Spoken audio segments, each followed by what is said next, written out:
ইতিহাসে এটা অন্যতম বা বিরলতম একটা ঘটনা। ব্যাংক জালিয়াতি আগরতলা পুর নিগমের এই চেক জালিয়াতি এটাকে সামনে রেখেই একটা দায়িত্বশীল রাজনৈতিক বিরোধী দল এই রাজ্যে ভারতীয় জাতীয় কংগ্রেসের রাজ্য শাখার সভাপতি রূপে আমি আপনাদের মাধ্যমে রাজ্যবাসীর জ্ঞাতার্থে এই বিষয়টা তুলে ধরছি। এটা সবাই অবগত আছে যে আগরতলা পুর নিগমের পক্ষ এই ইউকো ব্যাংকে 16 কোটি টাকার জালিয়াতি এটা উঠে এসছে এবং এই বিষয়ে আমি রাজ্যের মাননীয় মুখ্যমন্ত্রী বরাবর আমাদের যতটুকু আমরা জেনেছি বা আমাদের কাছে বিভিন্ন ঘটনা প্রবাহে যে তথ্য উঠে এসেছে সেগুলি তুলে ধরে তার একটা বিহিত আমরা চাইছি। গত 5ই অগস্ট এবং 8ই অগস্ট 2রা সেপ্টেম্বর আগরতলা পুর নিগমের পক্ষ থেকে 3টি চেক ইস্যু হয়েছিল এবং এই চেকের মাধ্যমে বর্তমানে যে অর্থ জালিয়াতির কথা বলা হচ্ছে এই সম্পূর্ণ অর্থটি এই ব্যাংকে এটা ডিসবার্সমেন্টের জন্য প্রদান করা হয়। এই 3টি চেকের মাধ্যমে যে অর্থ প্রদান করা হয়েছিল সারা দেশের 78টি অ্যাকাউন্টে এই অর্থ এটা জমাকৃত হয়। এই চেকগুলি যখন ব্যাংকে যায় ব্যাংক কর্তৃপক্ষ কম্পিউটারাইজ তাদের যে প্রসেস সিগনেচার এবং এই চেকে যা যা তাদের অনুসন্ধানে এটাকে অনুসন্ধান করেই এই চেকগুলিকে ক্লিয়ারেন্স দেয় এবং যথাযথভাবে 78টি ব্যাংক অ্যাকাউন্টে এই অর্থ এটা জমা হয়। এর মধ্যে দেখা যায় যে এমন 2টি অ্যাকাউন্ট আছে। একটা অ্যাকাউন্ট এটা দিল্লি চাঁদনি চকের সন্ধ্যা সুরেশ নন্দন পাওয়ার এই নামে দিল্লিতে এই অ্যাকাউন্ট এবং বিমল কুমার জ্বালা প্রসাদ শ্রীবাস্তব নাগপুরের সিটিতে এই নামে একটা অ্যাকাউন্ট। সমস্ত টাকা এই 78টা অ্যাকাউন্টে পরবর্তী সময়ে প্রথমে ডিসবার্স হয় 78টা অ্যাকাউন্টে, পরবর্তী সময়ে এই সব কয়টি অ্যাকাউন্টের টাকা এই 2টা অ্যাকাউন্ট, একটা সন্ধ্যা সুরেশ নন্দন পাওয়ার যেটা দিল্লি চাঁদনি চকের এবং বিমল কুমার জ্বালা প্রসাদ শ্রীবাস্তব যার অ্যাকাউন্টটা নাগপুর সিটিতে, এই 2টি অ্যাকাউন্টে সমস্ত টাকা গিয়ে জমা হয়। আমরা দেখলাম যে এমসির মেয়র উনি এই সম্পর্কিত বিষয়ে সাংবাদিকদের কাছে বলেছেন যে আগরতলা পুর নিগম থেকে কোনো চেক ইস্যু হয়নি। আগরতলা পুর নিগম এই বিষয়ে কেউ জড়িত নয়। যা ঘটনা এটা ব্যাংক কর্মচারী বা ব্যাংক কর্তৃপক্ষের উপর তার দায়ভার চাপানো হয়। ব্যাংক কর্তৃপক্ষ যখন এই বিষয়টা সামনে আসে, আমাদের কাছে যতটা খবর, আগরতলা পুর নিগম যে চেকগুলি তাদের নয় বলে তারা জনসম্মুখে এনেছে, সেগুলি ব্যাংকে আসার পরে, কারণ আপনারা জানেন এখন এই কম্পিউটারাইজ সিস্টেমে সমস্ত সিগনেচার, কাদের কাদের সিগনেচার সেখানে ছিল, সেই সিগনেচার মিলিয়ে সেই সিগনেচারগুলিকে সেখানে স্ক্যানারের মধ্যে ফেলে তার পরীক্ষা নিরীক্ষা করে তারপরে এই চেকগুলির ক্লিয়ারেন্স হয়। এখন ব্যাংক কর্তৃপক্ষ চাইছে যে চেক আগরতলা পুর নিগমের এই অ্যাকাউন্টের জন্য তারা ইস্যু করেছে, আগরতলা পুর নিগমের পক্ষ থেকে সেই চেকগুলিকে ফেরত দিতে। কিন্তু ব্যাংক কর্তৃপক্ষ এই চেক বুক ফেরত পাচ্ছে না, তাদেরকে ফেরত দেওয়া হচ্ছে না।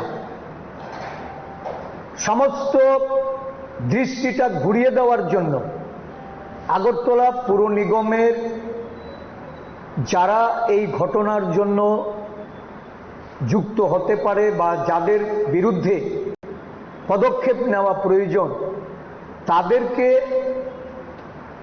আড়াল করার জন্য দেখা গেছে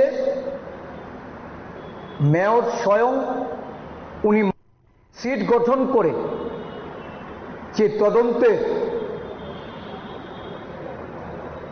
কাজ অগ্রসর হচ্ছিল, আমাদের কাছে খবর আছে এখানে ক্রাইম ব্রাঞ্চ তারাও অনুসন্ধান করছেন, সিটের কর্তৃপক্ষরাও জিজ্ঞাসাবাদ করছেন, কিন্তু পুলিশের একটা অংশ যারা ব্যাংকে গিয়ে ব্যাংক কর্মীদের মধ্যে তারা বলতে শুরু করেছেন, কাউকে কাউকে জিজ্ঞাসাবাদের নামে তাদের কাছে উপটৌকন চাইছেন যে তোমরা আমাদেরকে যদি উপটৌকন না দাও তাহলে তোমাদেরকে জড়ানো হবে। একজনকে যে গ্রেপ্তার করা হয়েছে, যে বিষয়ে যে জালিয়াতির ঘটনা উল্লেখ করে তাকে গ্রেপ্তার করা হয়েছে, এটা নিয়েও আজকে জনমনে প্রশ্ন জাগছে। কেননা যে চেক ইস্যু হয়েছে এবং এই চেক পুঙ্খানুপুঙ্খানুভাবে অনুসন্ধান করার পর যখন এটাকে ক্লিয়ারেন্স দেওয়া হয়, ব্যাংক কর্তৃপক্ষ তার চেকবুক ফেরত চেয়ে সেটা যখন পাচ্ছে না, পুলিশের একাংশকে কাজে লাগিয়ে এটাকে ধামাচাপা দেওয়ার জন্য যে মেয়রের স্টেটমেন্ট যেটা বেরিয়ে এসছে, এই মেয়রের স্টেটমেন্ট থেকে আজকে এটা প্রতীয়মান যে বড় রাঘব বোয়ালদের তাদের ঘটনা সেখানে বেরিয়ে আসতে পারে, তাদেরকে সেখানে যুক্ত করার জন্য যে এই সিট গঠন করার মাধ্যমে যে পদক্ষেপ, এই পদক্ষেপ এটা ভ্রান্ত বিপথে পরিচালিত হতে যাচ্ছে। আমি মাননীয় মুখ্যমন্ত্রীকে বলবো, আমি দায়িত্ব নিয়ে বলছি, এই তদন্ত সুষ্ঠুভাবে এটাকে পরিচালিত করার জন্য আপনি এখানে ভূমিকা গ্রহণ করুন। আপনার ভূমিকা এই এত বড় জালিয়াতি, এই জালিয়াতির এটা প্রকাশিত হবে। আমার কাছে অনেক তথ্য আছে, আমি সবটা হয়তো এখনো খোলাসা করতে চাইছি না, তদন্ত যদি সঠিক পথে অগ্রসর হয়, আর আসল কুশীলবরা যদি এই ঘটনার সঙ্গে যারা যুক্ত তাদেরকে যদি আজকে সেখানে তদন্ত সাপেক্ষে তাদেরকে যদি দোষী বলে সাব্যস্ত করে তাদের বিচারের ব্যবস্থা করা হয়, তাহলে নিশ্চয়ই আমরা মনে করব যে এই রাজ্যের মুখ্যমন্ত্রী বা আজকে ওনার যে স্বরাষ্ট্র দপ্তর, এই স্বরাষ্ট্র দপ্তর সঠিক কাজ ওনারা করছেন এবং ওনাদেরকে আমরা এই ঘটনার পরিপ্রেক্ষিতে আমরা ওনাদেরকে সমস্ত সহযোগিতা করতে প্রস্তুত। আমি রাজ্যের মাননীয় মুখ্যমন্ত্রীর অবিলম্বে এই বিষয়ে তার হস্তক্ষেপ আমি দাবি করছি।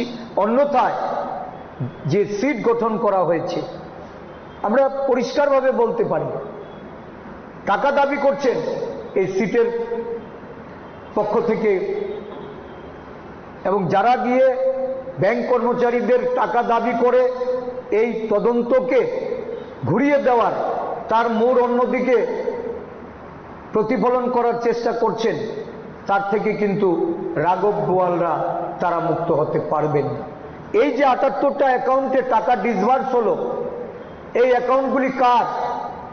যে 2টা অ্যাকাউন্টে পরবর্তী সময়ে এই সব কয়টা অ্যাকাউন্ট থেকে টাকা এসে সেখানে এই 2টো অ্যাকাউন্টে সমস্ত টাকা জমা হলো, এই বিষয়ে সঠিক তদন্ত করলে এটা বেরিয়ে আসবে যে কারা কোন দিল্লির অ্যাকাউন্ট থেকে কারা এই কাদের উদ্দেশ্যে এই টাকা প্রেরণ, কারা এই টাকা পাচ্ছে, বা নাগপুরে যে টাকা প্রেরণ করা হচ্ছে কাদের উদ্দেশ্যে সে টাকা প্রেরণ করা হলো, বা কারা এই টাকার অংশীদার হবে, ভাগিদার হবে।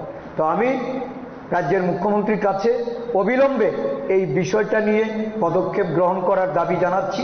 অন্যথায় আমরা আবারও, কারণ আমরা বিভিন্ন বিষয় নিয়ে যখন মুখ্যমন্ত্রীর গোচরে আমরা আনি, একটা বিরোধী দলের দায়িত্ব পালনের ক্ষেত্রে আমাদের যে ভূমিকা, এই ভূমিকাকে যদি সদর্থক মনে করে রাজ্যের মুখ্যমন্ত্রী সঠিক পদক্ষেপ গ্রহণ করেন, তাহলে এই রাজ্যের ক্ষেত্রে আমরা এটা অন্তত বলতে পারবো যে উনি দুর্নীতির সঙ্গে আপোষ করেন না।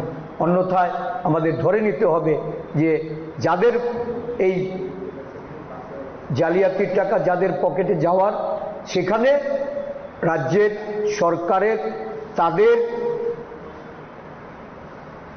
বলা চলে যে তাদের পরোক্ষ মদতেই এই অর্থ সেটা প্রেরণ করা হচ্ছে, এবং সেটাকে রাজ্যের সাধারণ মানুষের, গরিব অংশের মানুষের যে সম্পদ কর বা গরিব অংশের মানুষের যে বিভিন্নভাবে আগরতলা মিউনিসিপ্যালিটিকে দেওয়া রাজস্ব, এই রাজস্বের যে আজকে ক্ষতিসাধন হচ্ছে, সেটাকে রোধ করতে এই সরকার সম্পূর্ণরূপে ব্যর্থ।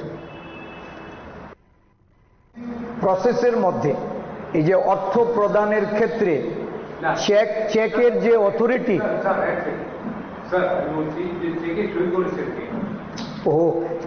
এটা একটা process.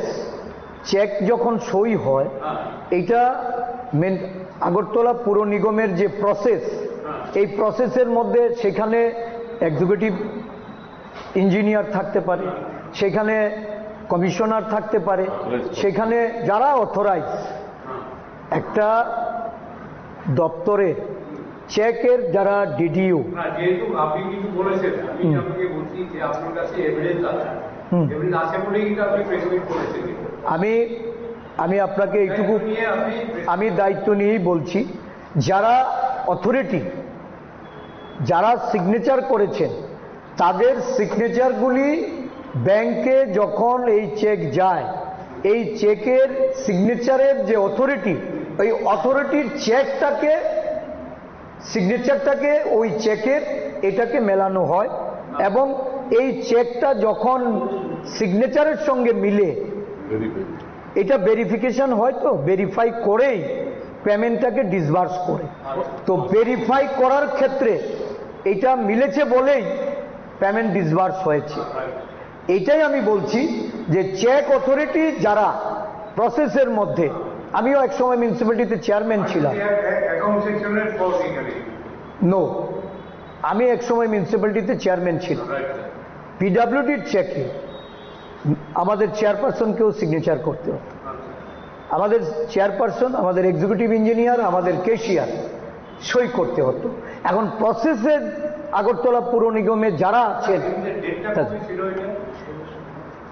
5th August 2025, 8th August 2025, 2nd September 2025, এই তিনটা চেক এই ডেটগুলিতে ইস্যু হয় এবং এই তিনটা চেকের যে মূল অর্থ 78টা অ্যাকাউন্টে ডিসবার্স হয় ভারতবর্ষের বিভিন্ন রাজ্যের বিভিন্ন ব্যাংকে, তাদের অ্যাকাউন্টে।